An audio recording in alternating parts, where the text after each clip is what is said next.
Jazz kaagad sinama at pinakilala si Dylan matapos nila lumabas at magkita.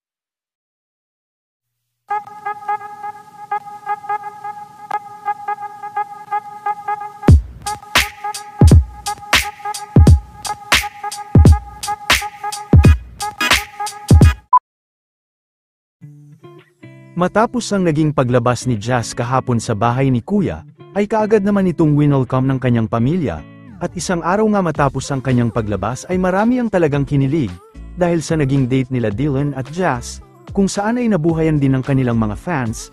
Ayon sa kanilang mga fans ay mas gusto umano nila sina Jazz at Dylan kaysa kay JM. Marami rin ang naniniwala na ang kanilang tambalan ngayon, ang ipupush ng management ng Kapamilya Network.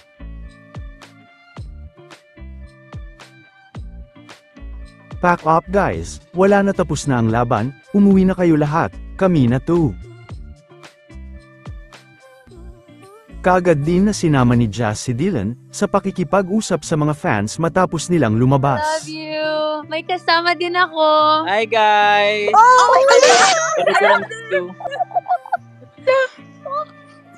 Hello, Jazz. How are Hi, you? Jazz. Hi, Hi, Dee. I'm good. Thank you.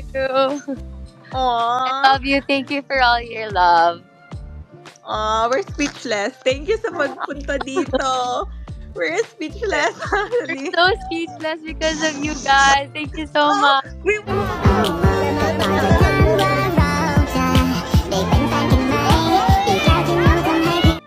Samantala nominado naman ngayon sina Piang, Jeren at Kai.